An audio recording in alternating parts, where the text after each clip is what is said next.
Chen stood trembling in the marble lobby, clutching her worn portfolio as the receptionist's cold voice echoed through the pristine space. "I'm sorry, but we don't hire people like you here." The words hit harder than any physical blow, and she watched her dreams crumble in real time. But what happened next would expose a truth so shocking that it would turn this entire prestigious firm upside down. Sarah had always been good with numbers. Even as a child growing up in her grandmother's cramped apartment in Queens, she could calculate grocery budgets and balance her grandmother's checkbook faster than most adults. While other kids played video games, Sarah found comfort in spreadsheets and financial puzzles. Numbers never lied, never judged, and never disappointed her the way people often did.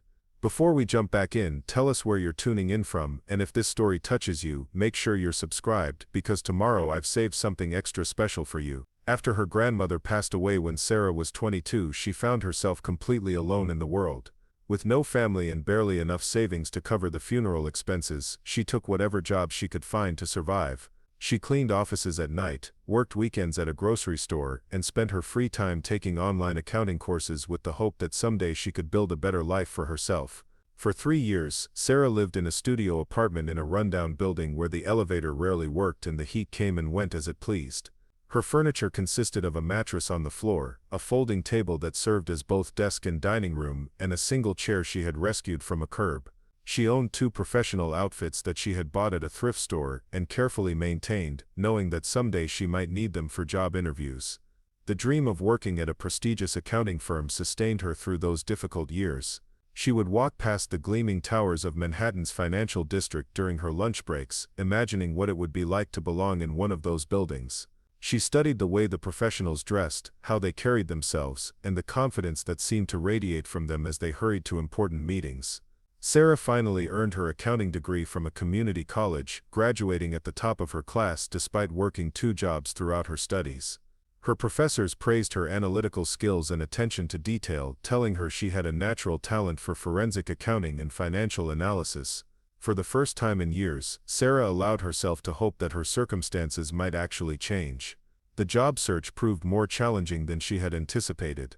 Entry-level positions at major firms seemed to require connections she didn't have or experience she couldn't afford to gain through unpaid internships.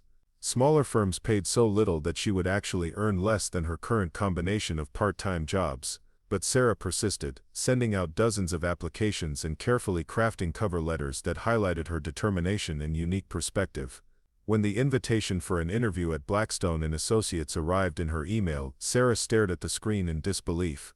Blackstone was one of the most prestigious accounting firms in the city, known for handling the financial affairs of Fortune 500 companies and billionaire clients.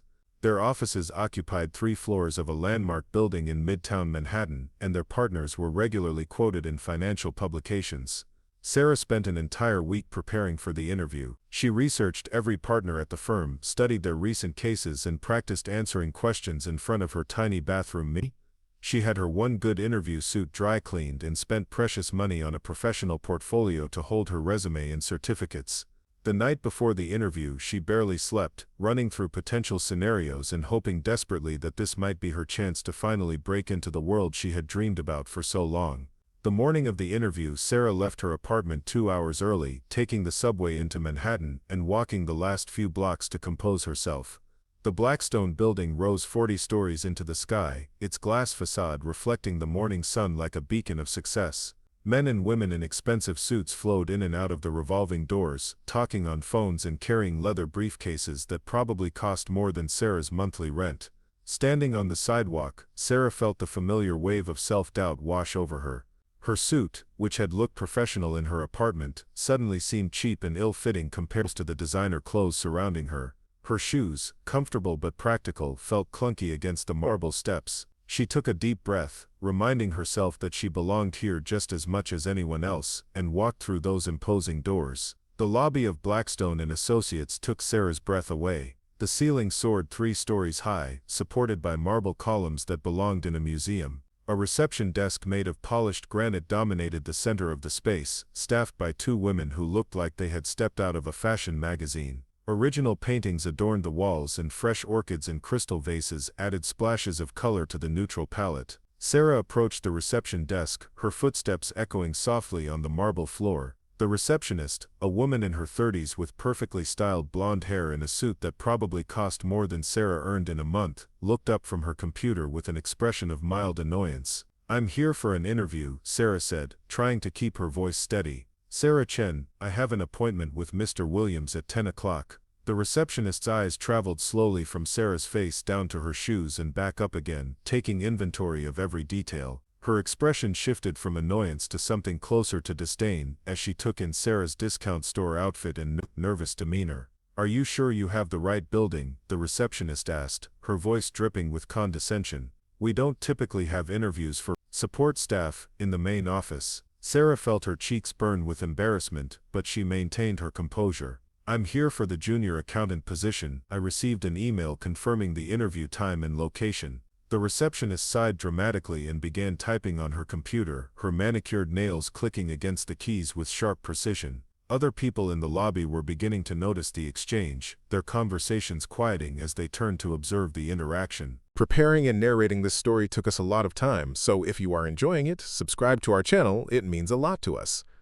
Now back to the story. "I see the appointment," the receptionist said finally, though her tone suggested she found this information highly suspect. "But I think there must be some mistake. The junior accountant position requires a degree from a top-tier university and relevant experience at a major firm. Are you sure you're qualified for this role?" The question hit Sarah like a physical blow. She had worked so hard to earn her degree, studying late into the night after exhausting days at her various jobs. Her grades had been exemplary, her professors had written glowing recommendations, and she had practical experience managing finances under pressure. But standing in this marble palace, surrounded by people who had clearly never worried about rent money or grocery budgets, she began to doubt everything about herself. "I have my degree and my transcripts," Sarah said quietly, patting her portfolio, "and several letters of recommendation from my professors." The receptionist's smile was sharp and cruel. "A community college degree, I assume. That's sweet. But Blackstone only hires from Ivy League schools or prestigious private universities. We have standards to maintain." The words echoed through the lobby, and Sarah was mortified to realize that several well-dressed professionals had stopped their conversations entirely to stare at the scene unfolding at the reception desk. Their expressions ranged from curiosity to pity to outright disdain, and Sarah felt like a specimen under a microscope. "Perhaps you should try applying to one of the smaller firms in Queens," the receptionist continued, clearly enjoying the attention her performance was drawing. "I'm sure they would be more accommodating to someone with your background." Sarah's hands were shaking now, and she could feel tears threatening to spill over. This was worse than any rejection letter, worse than being ignored by potential employers. This was public humiliation, designed to put her in her place and remind her that dreams were for people who could afford them. "I understand there might be concerns about my background," Sarah said, her voice barely above a whisper, "but I was invited for this interview. Could I please just speak with Mr. Williams for a few minutes?" The receptionist laughed, and it was the most condescending sound Sarah had ever heard. "Mr. Williams doesn't waste his time on charity cases. I'm doing you a favor by saving you from that embarrassment." She leaned forward conspiratorially, though her voice remained loud enough for everyone in the lobby to hear. "Between you and me, people like you don't belong in places like this. You might have fooled someone into giving you an interview, but we both know you'd never actually get hired. Blackstone has a reputation to protect." The lobby had gone completely silent now, with at least a dozen people openly watching the exchange. Sarah felt trapped, humiliated, and smaller than she had ever felt in her life. The dreams she had nurtured for years were crumbling around her, not because she wasn't qualified, but because she didn't look the part or come from the right world. "I think you should leave now," the receptionist said, her voice taking on a harder edge, "before you embarrass yourself any further." Sarah stood frozen for a moment, her portfolio clutched against her chest like a shield. She had never felt so exposed or so powerless. The marble lobby that had seemed magnificent when she entered now felt like a courthouse where she had been tried and found guilty of the crime of not belonging. She was about to turn and leave, to surrender her dreams and accept that some worlds were simply not meant for people like her, when she heard the soft ding of an elevator opening behind her. The sound seemed to shift something in the atmosphere of the lobby, and she noticed that several people's expressions had suddenly changed from amusement to something approaching nerve. But Sarah was too devastated to pay attention to the subtle changes around her. All she could think about was getting out of this building before she completely broke down in front of all these strangers. She turned toward the exit, ready to flee back to her small apartment and the safety of her invisible life, unaware that everything was about to change in ways she could never have imagined. Sarah heard footsteps behind her, steady and confident against the marble floor. The entire lobby seemed to hold its breath as someone approached, and she could feel the shift in energy without understanding what was causing it. She was still facing the exit, her hand reaching for the door handle, when a familiar voice spoke her name. Sarah. The single word stopped her cold. She knew that voice better than any other sound in the world, but hearing it here, in this place, made no sense at all. Slowly, she turned around, her heart hammering against her ribs as her eyes found the source of the voice. David Chen stood 20 feet away, still wearing the simple jeans and sweater he had put on that morning when he kissed her goodbye and told her he was heading to the office. But somehow, in this marble palace surrounded by people in $1,000 suits, he looked different, more commanding, more powerful, like he belonged here in ways that Sarah was only beginning to understand. The receptionist's face had gone completely white. Her mouth opened and closed several times without producing any sound, and Sarah could see her hands trembling as she stared at David. The other people in the lobby were backing away slightly, their casual interest replaced by something that looked almost like fear. "Mr. Chen," the receptionist finally managed to whisper, her voice barely audible. "I didn't know you were coming in today." David's expression was calm, but Sarah could see the storm brewing behind his dark eyes. She had been married to him for 2 years and she knew that look. It was the same expression he got when he was working late into the night, solving problems that others had given up on. Except now, that intense focus was directed at the woman who had just humiliated his wife. "Clearly," David said, his voice carrying easily across the silent lobby. "Otherwise I imagine you would have treated my wife with considerably more respect." The word wife seemed to echo through the space like a gunshot. Sarah watched as every person in the lobby turned to stare at her with new eyes, their earlier dismissal replaced by shock and growing horror.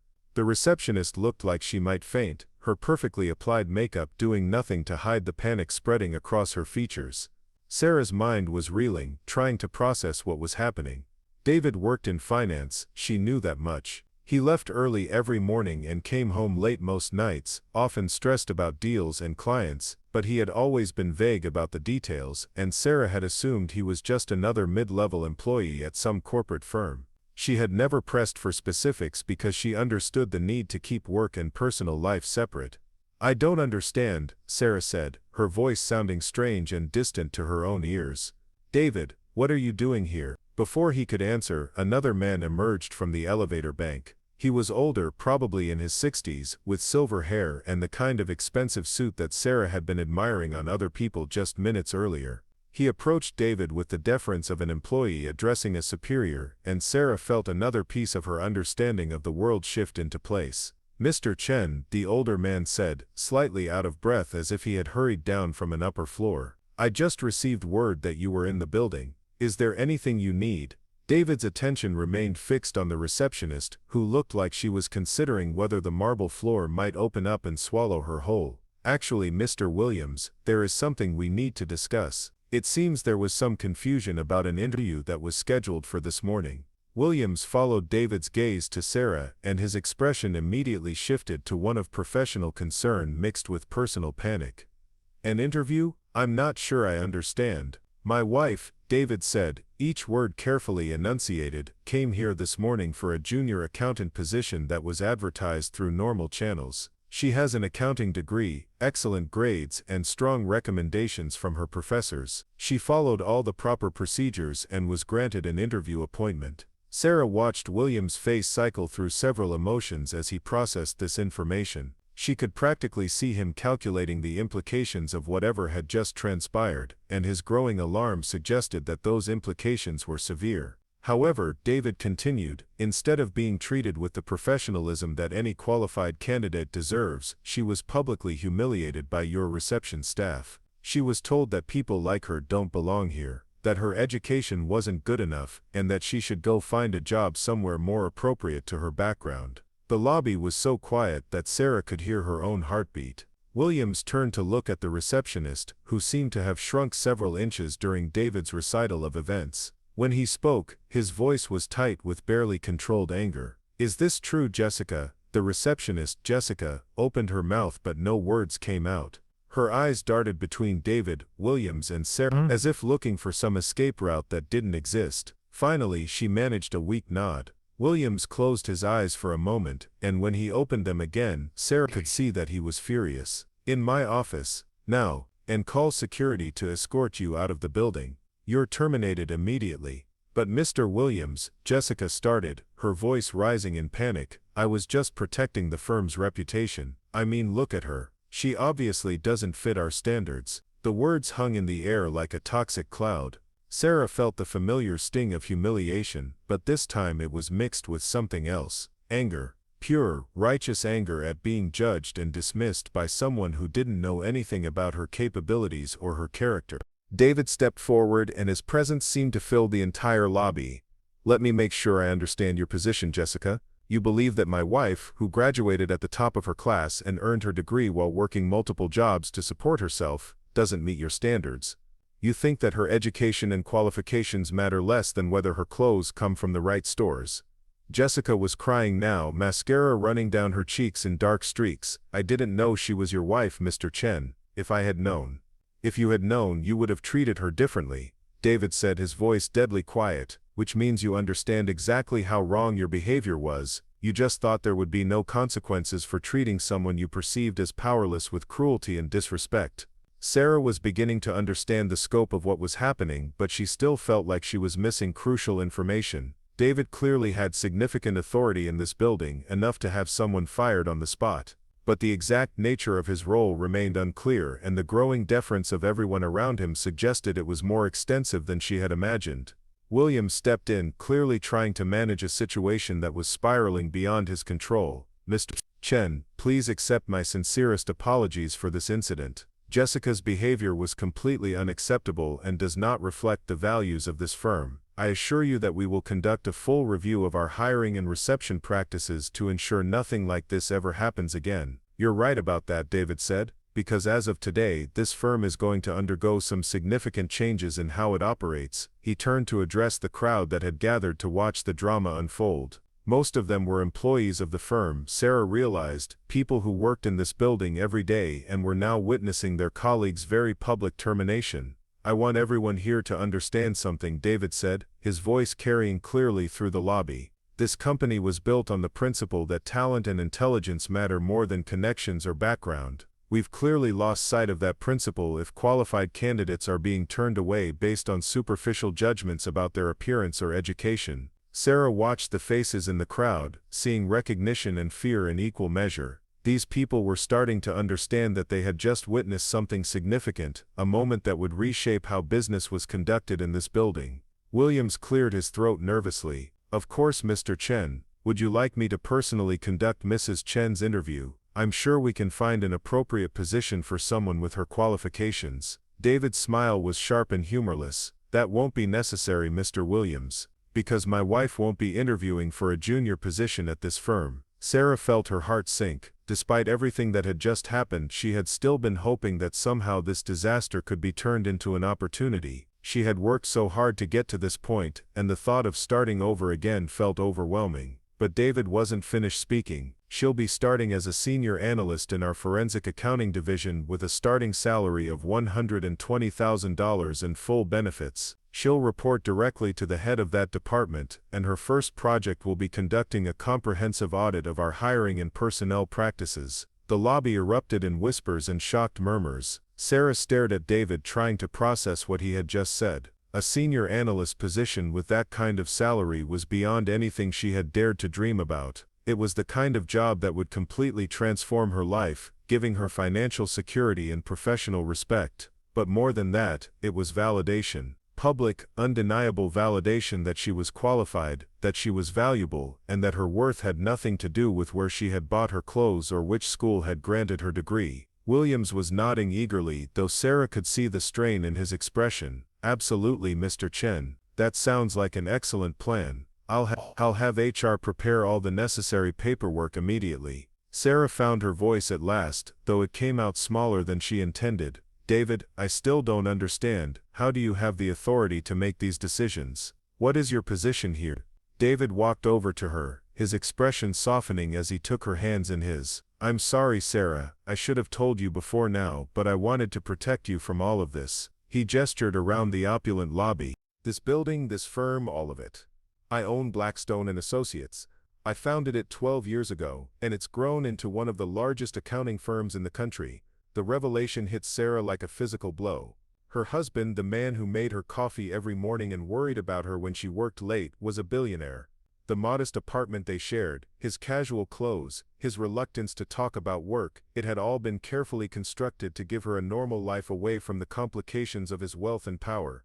You're a billionaire, she said, the words feeling strange in her mouth. I am, he confirmed.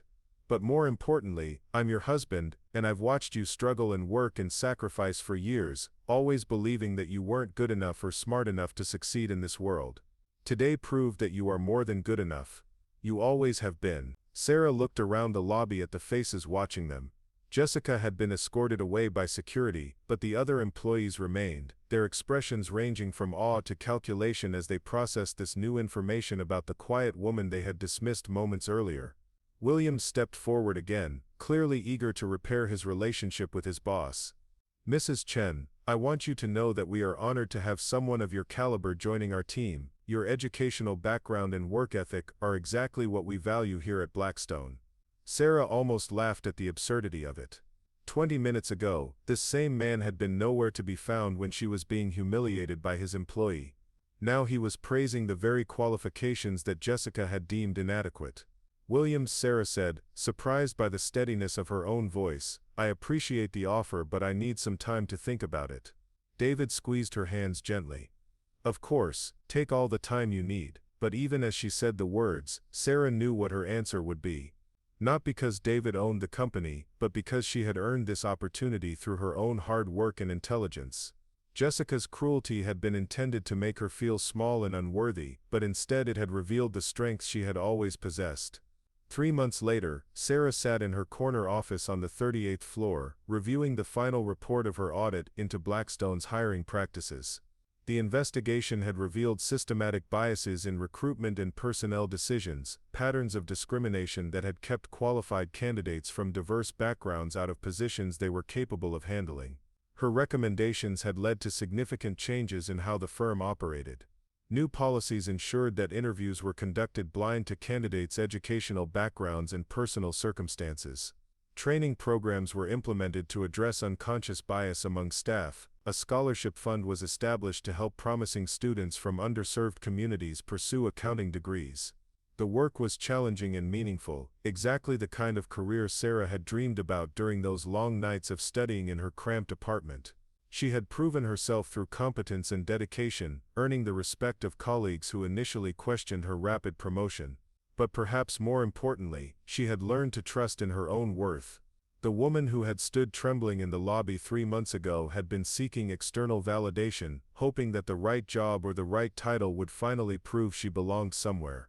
The woman sitting in this office knew that she belonged wherever she chose to be, not because of her husband's wealth or influence, but because of her own capabilities and character.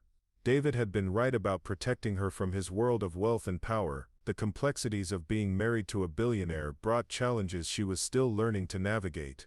But their relationship had been built on a foundation of genuine love and mutual respect, qualities that mattered more than any amount of money. Sarah often thought about Jessica and wondered if the former receptionist had learned anything from her experience. The woman had lost her job because of her cruelty and prejudice, but Sarah hoped she might have gained some understanding about the cost of judging others based on superficial factors. More often, though, Sarah thought about the other candidates who might have been turned away from opportunities because they didn't look right or sound right to gatekeepers like Jessica. Her audit had revealed dozens of qualified applicants who had been rejected for reasons that had nothing to do with their abilities. As she reviewed her final recommendations, Sarah smiled to herself. The scared young woman who had walked into this building seeking validation had found something much more valuable. She had discovered that her worth had never been in question. It had simply been waiting for the right moment to be recognized, not by others, but by herself. The intercom on her desk buzzed, and her assistant's voice announced that her 3 o'clock appointment had arrived. Sarah straightened her jacket, the same professional attire she had worn to countless interviews but which now fit differently on a woman who knew her place in the world.